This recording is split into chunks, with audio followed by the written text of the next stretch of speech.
এই মুহূর্তে একজন টিএমসি লিডারের সবচেয়ে বড় ভয় হলো আকাশ থেকে উড়ে আসা ব্রেকফাস্ট, জনগণের ছুড়ে দেওয়া ডিম।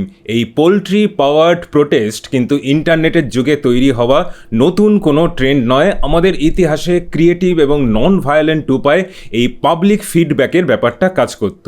প্রাচীন দর্শনে সবসময় শক্তিশালী প্রোটেস্ট ছিল টোটাল সাইলেন্স অথবা মৌনব্রত। নৈমিষারণ্যের ঋষিদের গল্পটাই ভাবুন।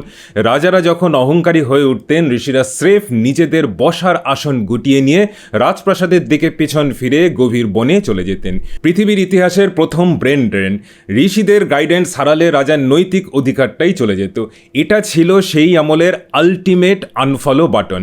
অর্থশাস্ত্র বলে কোনো শাসক যদি অতিরিক্ত করাপ্ট হতো, তখন ব্যবসায়ীদের পুরো গিল্ড বার্জনাম বা বয়কট শুরু করত। তারা ব্যবসা বন্ধ করে দিত এবং দুর্নীতিবাজ অফিসারকে বরখাস্ত না করা পর্যন্ত রাজপ্রাসাদের গেটের সামনে নিস্তব্ধ হয়ে বসে থাকত।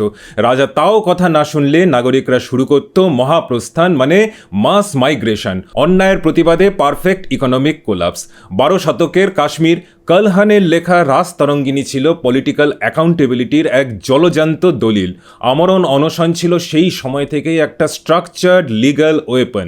কেউ যদি টাকা তছরূপ করত বা সাধারণ মানুষকে হ্যারাস করত, তখন মন্দিরের পুরোহিত আর আমজনতার লোকাল অ্যাসেম্বলি রাজপ্রাসাদের গেটে এসে অন্ন জল ত্যাগ করে বসে পড়ত।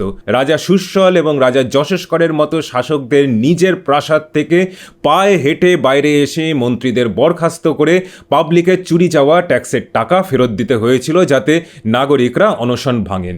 শুধু মৌন প্রতিবাদ নয়, ভারতীয়রা হাসতেও জানতেন। আজকে স্ট্যান্ড আপ কমেডিয়ান পলিটিক্যাল লিডারদের রোস্ট করবার বহু বছর আগে প্রাচীন ভারতে জন্ম হয়েছিল ভান আর প্রহসনের, যা ছিল এক ধরনের স্যাটারিক্যাল থিয়েটার। তৈরি হতো করাপ্ট লোকজনকে রোস্ট করবার জন্য।